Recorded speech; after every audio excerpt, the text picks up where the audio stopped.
Welcome to Baldhead Bible Podcast, making the Bible come to life, featuring the exposit story preaching of Dr. John Katzian. All right, welcome to this year's Persia's Got Beauty Pageant. And thank you, City of Susa, for bringing your most beautiful women to be entered in the Persia's Got Beauty Pageant. Yes, I am here as an official of King Xerxes to pick your most beautiful women to be entered in this nationwide Persians Got Beauty Pageant. And I'm here to take the most beautiful women of Susa to enter them in this contest for a chance to become the new Queen of Persia. Now, remember, I sent out that decree, and the only two requirements are, number one, they've got to be a babe. They have to be beautiful. And number two, the women that you put forward have to have never been married. So, hey, you know what? They could be young as 12 or 13 or 14, or they could be older, like 30 or 20. We don't care. They just have to be beautiful. They have to have never been married, and you can enter them in the Persia's Got Beauty Pageant. And I am excited. City of Susa, I am excited to see who you have picked to enter in this competition.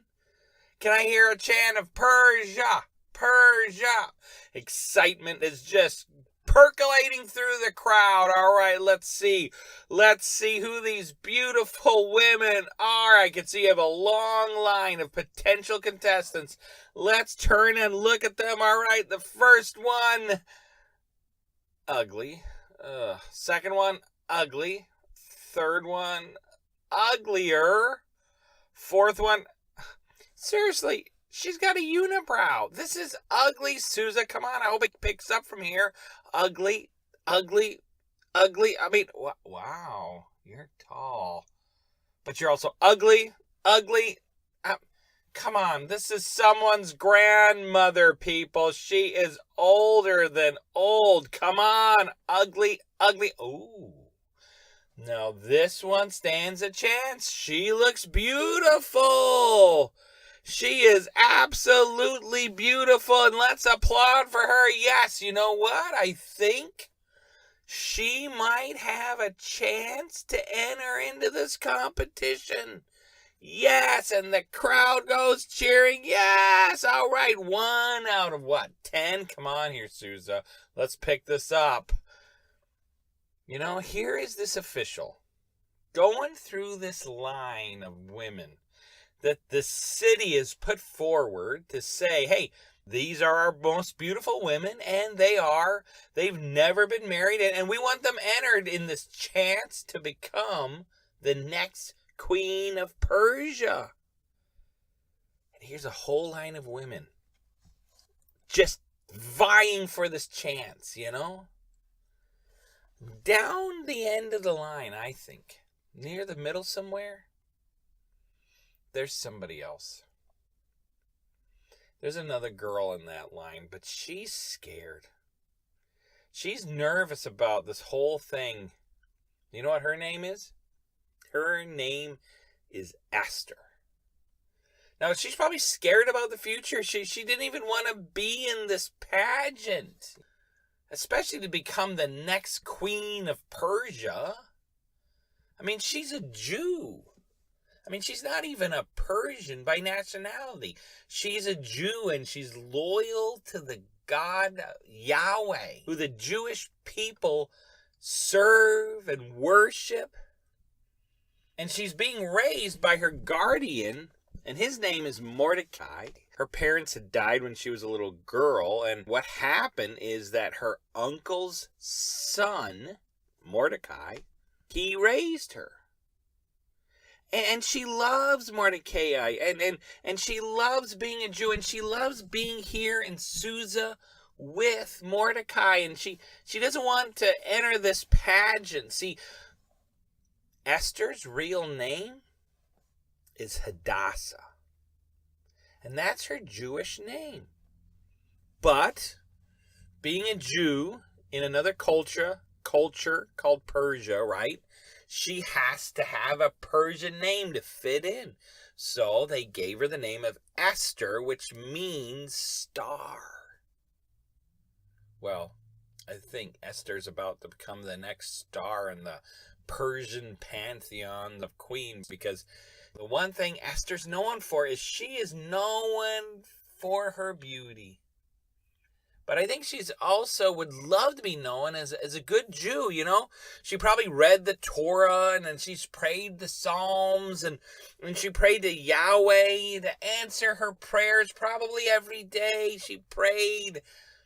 And maybe when Mordecai came to her and said, hey, do you want to be in this pageant? She prayed and sought the Lord. No, I don't want to be in this pageant, but this was a royal decree. This was a royal requirement. And all the most beautiful women of the town and any woman who had never been married, they had to be part of this pageant. But Esther, Hadassah, she didn't want to be pulled away from family. She didn't want this, and maybe she'd been praying for weeks. Lord, Yahweh, please, I don't want to enter this pageant. Please, is there anything else? And here she is standing in line for this stupid pageant. God was silent. You know, have you ever wondered where God is sometimes in your life? I can imagine there are many times in my life, I can think of somewhere I have prayed to God and asked him for specific things, and he's never answered. You know, I shouldn't say never, but in those specific times, he hasn't answered. You know, I'm a follower of Jesus, but Jesus didn't answer my prayer.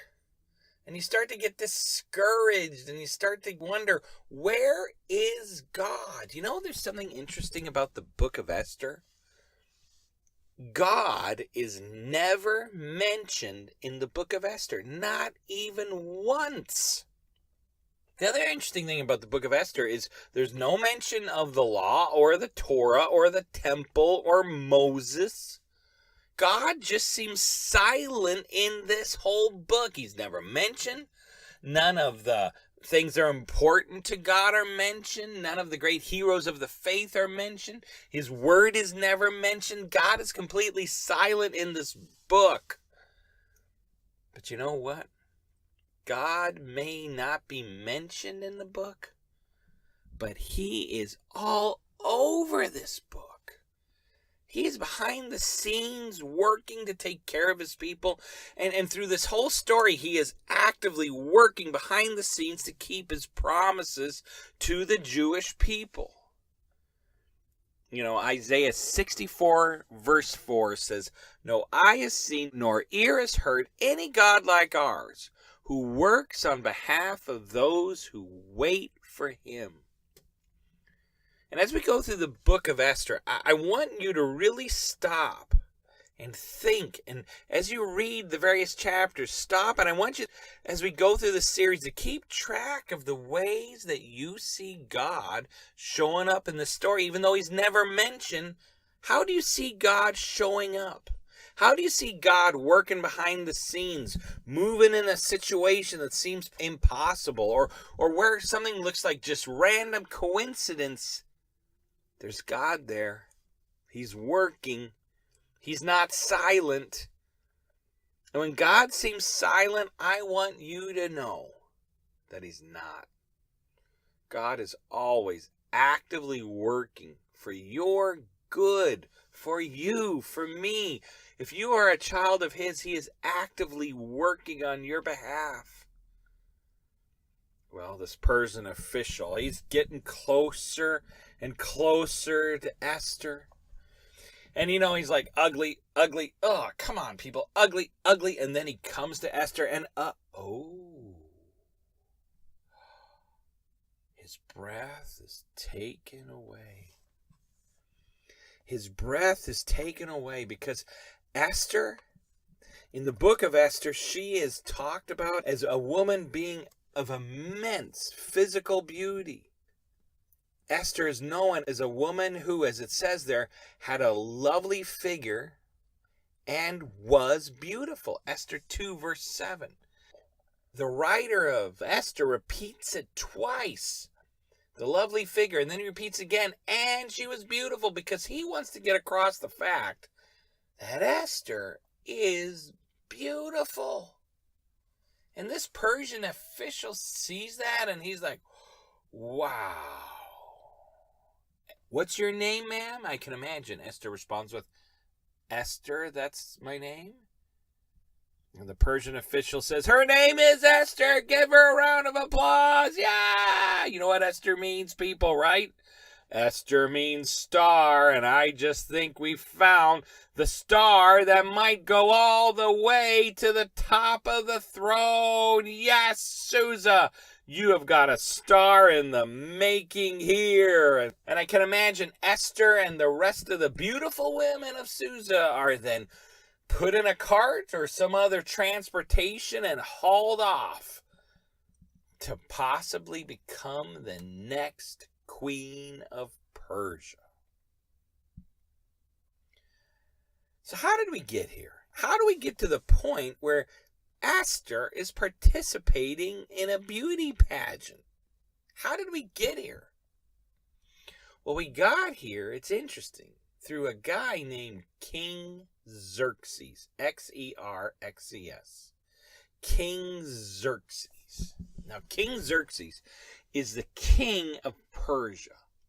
And King Xerxes was a powerful man, and he's called the King of Kings. He's the son of Darius, the king that ruled before him. And this man, Xerxes, he ruled an empire that stretched all the way from Egypt in the east to India and Pakistan in the west.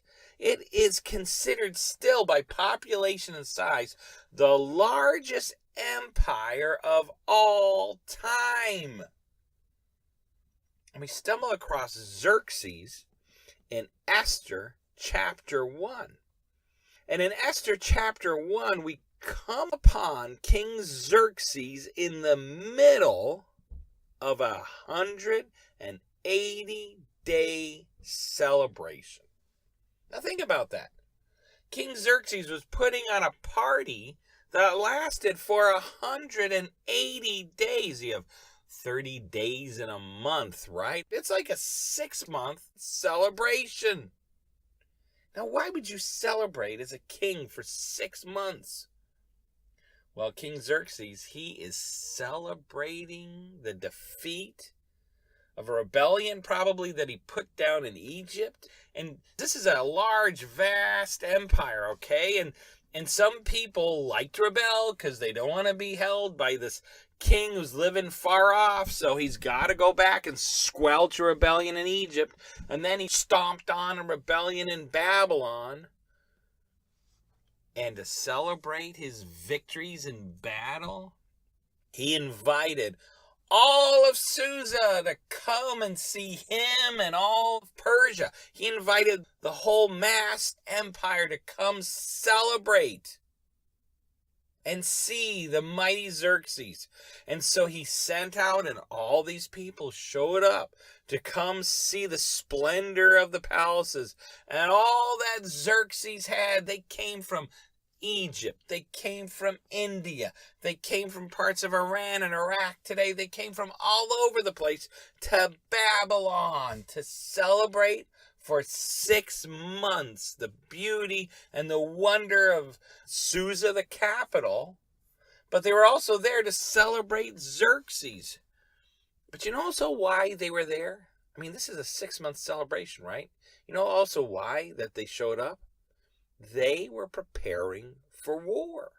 Because historically, what's going to happen is Xerxes, he needs to squelch some little-known empire in the far west named Greece. And he'd heard of some upstarts who were trying to flex their muscle and become their own little empire. Well, Xerxes, he had to go stomp that out. And so he's preparing for an invasion of Greece.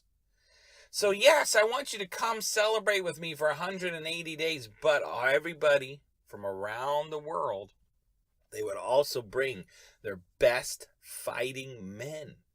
And so he's basically putting an army together and celebrating over this next 6 months. He's putting together an elite fighting army that he can go and invade Greece. And here in chapter 1 in the book of Esther, we're right in the middle of this celebration. Actually, we're coming near the end. At the end of that 180 days, right?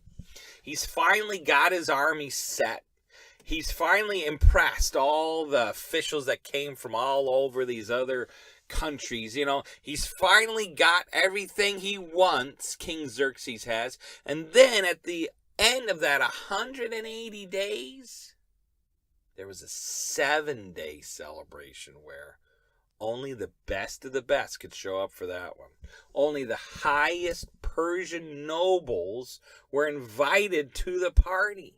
Esther 1 talks about the fine decorations. Esther 1 verse 6, it talks about the garden head. The garden head hangs of white and blue linen, fastened with cords of white linen, purple material hung on silver rings and marble pillars, and there were couches of gold and silver, and on a mosaic pavement of porphyry, marble, mother of pearl, and other costly stones. And then in verse 7 it talks about how wine was served in goblets of gold. This is an amazing party that lasted for 7 days. And the amazing thing about this, it says in Esther chapter 1 that the people who were invited to the 7-day party, they were under no compulsion to eat or drink.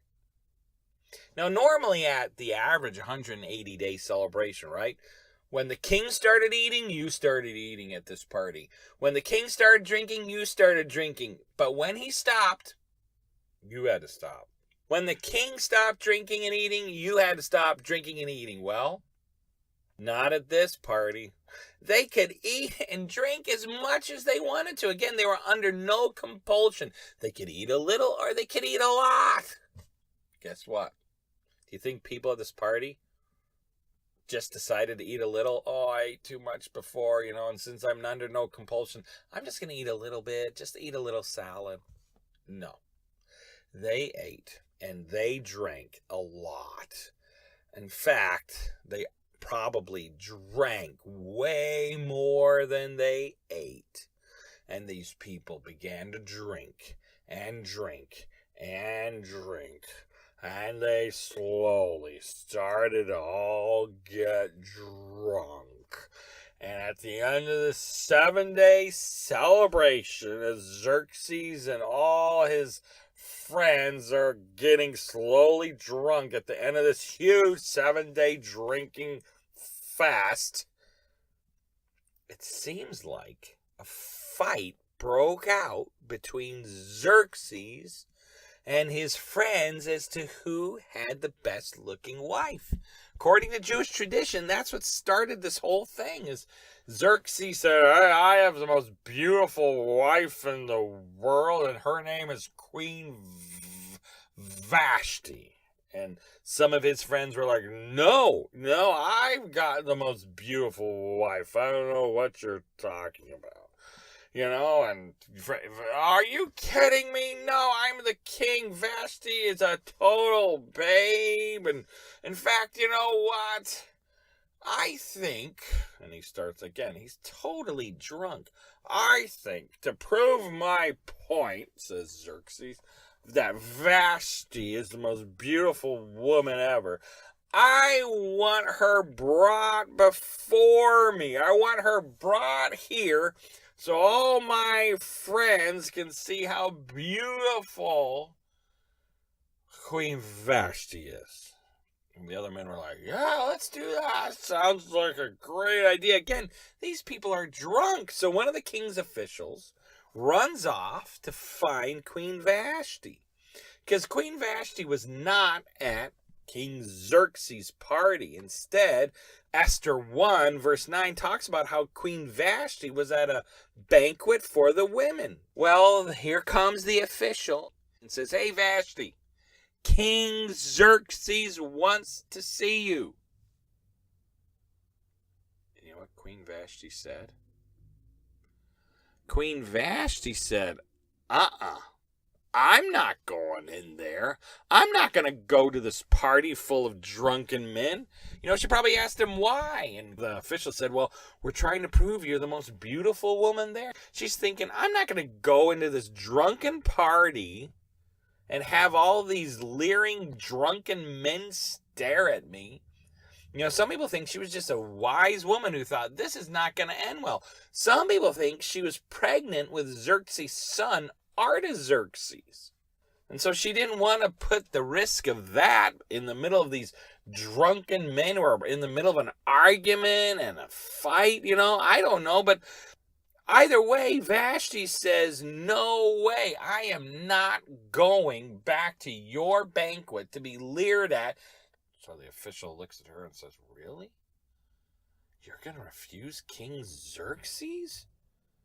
So the official runs back. He comes into this drunken party. They're all yelling, woo, hey, this is great. And the official comes up to Xerxes and says, hey, King Xerxes. What is it? Hey, where's Vashti? Where is she? I want her here now. And the official says, she refused.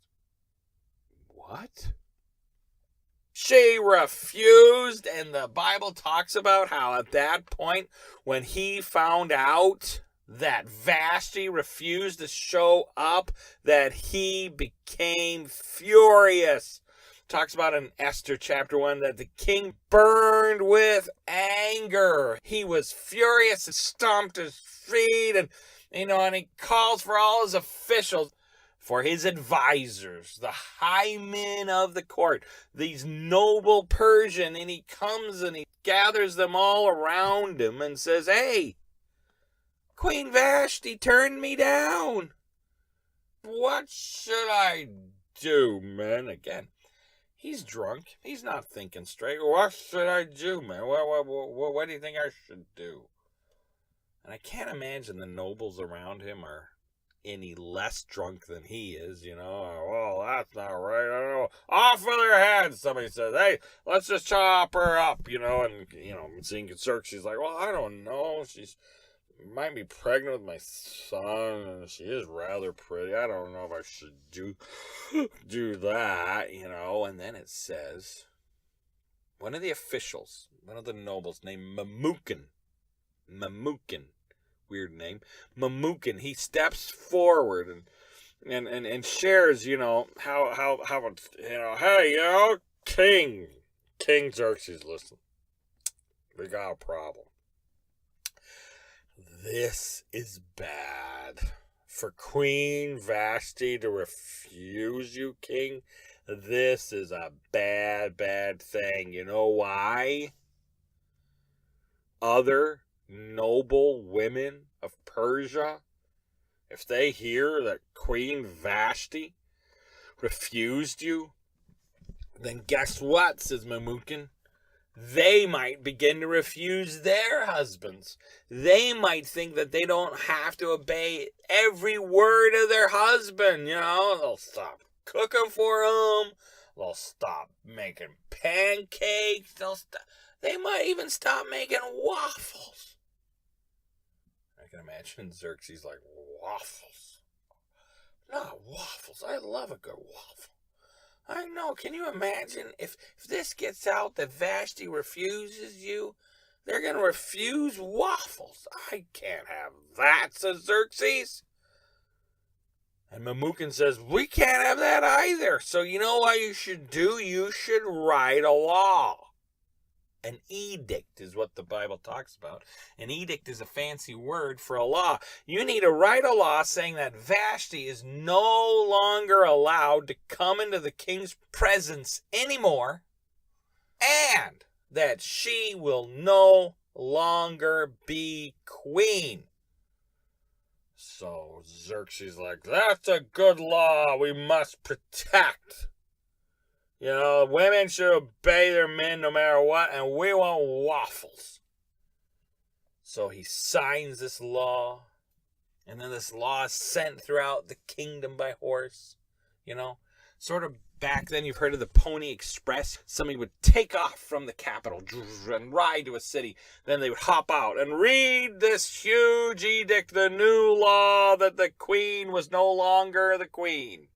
And that women everywhere should obey their men. And then they'd hop back on and then they'd ride off to another city. And again, they'd read that same law that the queen is no longer queen and that women should obey their men.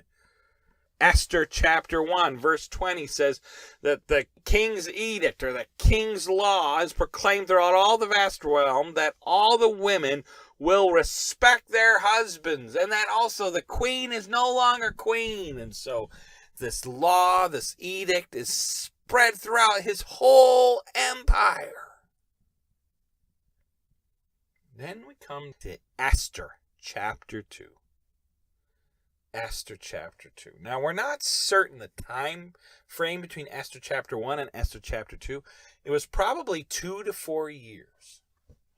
And remember, in that 180-day celebration, he had got his army together to go fight the Greeks. And so in this 2 to 4 year period between Esther chapter 1 and Esther chapter 2, they went off to fight the Greeks. Well, we meet him in Esther chapter 2 coming back from that war. And sadly, for Xerxes, the war against the Greeks hadn't gone so hot.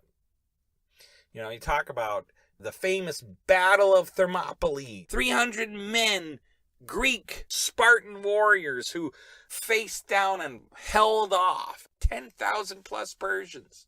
This little band of men basically clogged up the small space that the Persians had to go through, and they held them off, and they rallied the Greeks to fight them.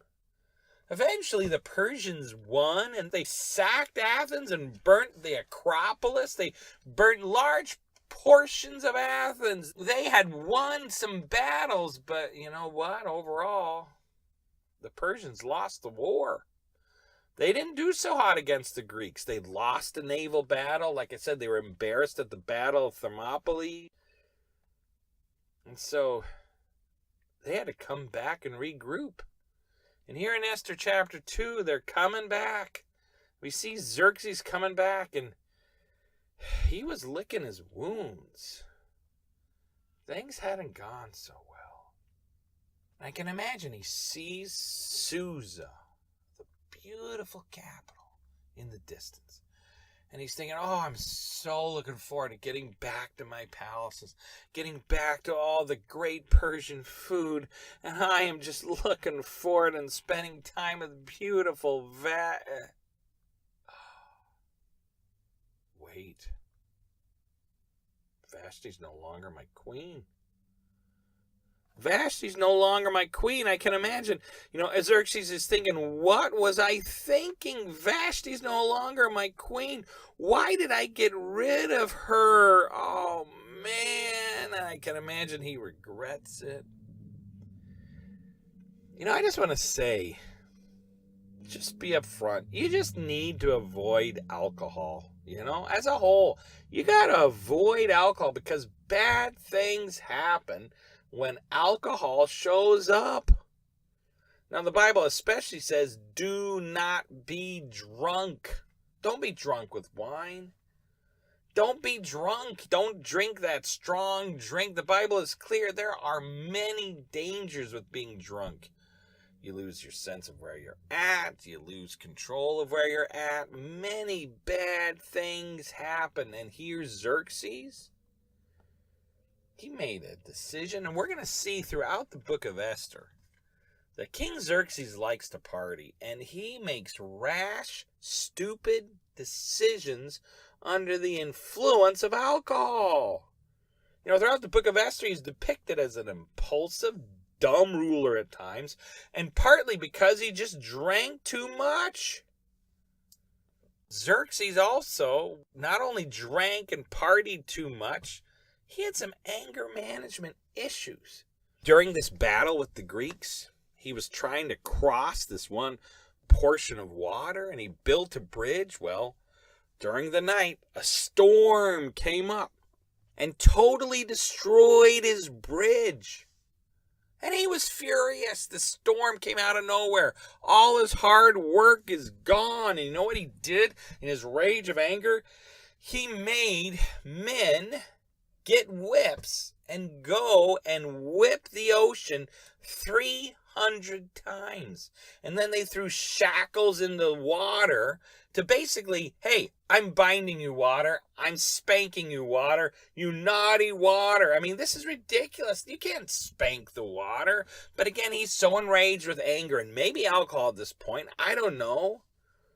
And many historians think Xerxes made some crucial mistakes in this first war with the Greeks, and partly because of his rash anger management issues. Now, the Bible talks about how anger does not accomplish the righteousness of God.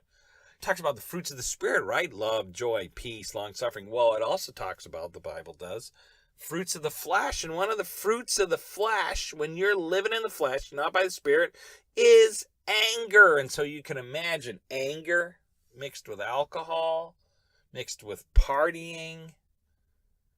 Man, Xerxes was like, what was I thinking? So he gathers his counselors and he gathers his advisors around. And in Esther chapter 2, he's basically asking them, hey, what should I do? I miss Vashti. I miss having a queen. What's the wise decision here? So his counselors say, you know what, king? You need to come up with another edict, another law. And you need to send it throughout all the land. And you need to ask all of the towns, all the cities, all the provinces to gather their most beautiful, young, and unmarried women.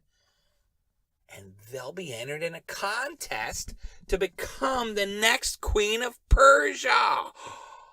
King Xerxes is like, yeah, I like this. And I get to pick the person. Yep. We'll bring all these beautiful women. Hundreds of thousands of beautiful women. And you'll get a pick. And I'll get to pick the next Queen of Persia. Yes, I like it. What should we call it? King Xerxes is like, I got it. Let's call it the Persia's Got Beauty Pageant. Yeah, that's what we'll call it. The Persia's Got Beauty Pageant. And hey, Xerxes, should we include beauty twice? You know, that seems quite a lot. No, I like it. In fact, let's get T-shirts that have the PGBBP right there on the front, and we'll sell that, and we'll sell hats. It'll be great. The PGBBP, Persia's Got Beauty Pageant. All right, Xerxes, if that's what you want. And so these riders hop back on their horses and they head back out and they come to the first city and they jump out and they go, all right, this city, listen, I want you to find your most beautiful women.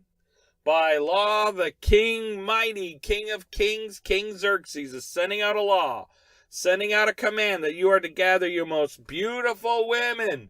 They need to be young, they need to be unmarried, and they need to be what? Beautiful. And we're going to gather them up, and they're going to be entered in to become the next Queen of Persia. And so they heard this, and then they ran off to the next city. And they proclaimed it again. They ran off to the next city and proclaimed it again. And this is proclaimed throughout the whole kingdom of Persia. Now, the Persian kingdom was about 40 million people at the time. Now, if roughly half of those 40 million are women, right, that leaves us 20 million women. And let's say half of those women are young and unmarried. That's 10 million. Now, that's 10 million eligible women for this pageant, right? Now, let's say half of those women are young and unmarried.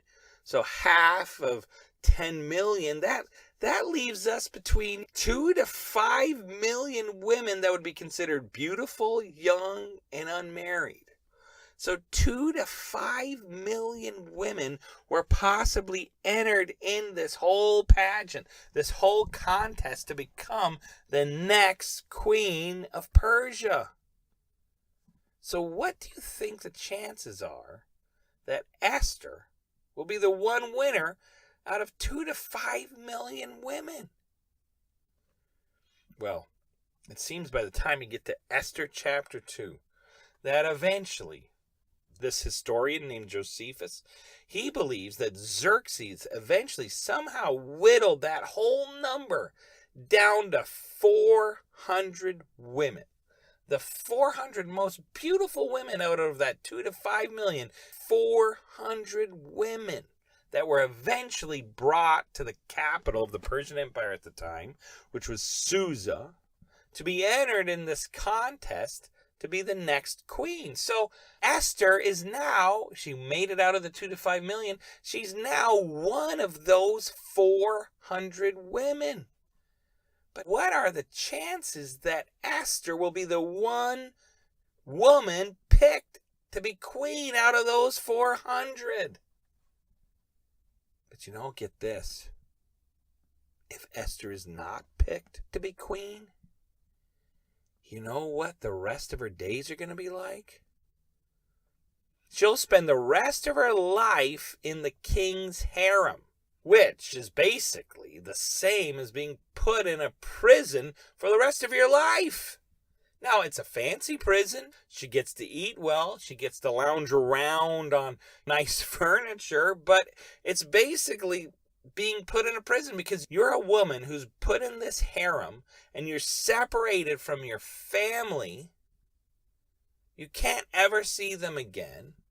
You can never have kids of your own. Any kids that you might have are treated like slaves, like servants.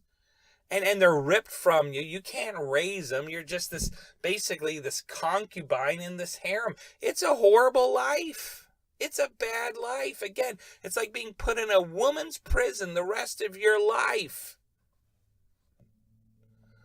So here is Esther. She's taken to the capital. And she is one of those lucky 400 women. But will she get chosen by the king? Or will she spend the rest of her days in a harem prison? Well, hey, come back next week and we'll find out. But I want to encourage anyone that's listening. The book of Esther may not mention God, but do you think it's just by chance that Esther ended up as one of the 400? Do you think it's just by chance that she is here, possibly to become the next Queen of Persia? No, it's not. And we're going to see God mightily moving on behalf of the people of Israel, on behalf of his children, through moving men's hearts. Again, God's never mentioned, but you see God all over this book. And I want to encourage you. If lately God seems silent to you, but if you know the Lord is your Savior, if you've asked him to save you, if you've repented of your sins and said, you know what, I don't want to follow that sinful life anymore. I want to follow Jesus. And I'm going to put my loyalty and my faith and my trust, and I'm just going to follow him. I'm going to let him influence my decisions. I'm going to read his word. I'm going to be a loyal follower of Jesus. The Bible says all who call upon the name of the Lord shall be saved. Just ask him to save you, and he promises he will. And if you've done that, I just want to encourage you. God is working. He's working. It may seem silent to you, but it's not. God is working. God is working all things, Romans 8:28, for your good. Be encouraged. And come back next week to find out what happens to Esther. Baldhead Bible Podcast is created by Dr. John Katzian. Music composed and performed by Elijah Katzian. Edited by Lincoln Katzian. If you would like to listen to more of Baldhead Bible Podcast, please subscribe. New episodes added every week.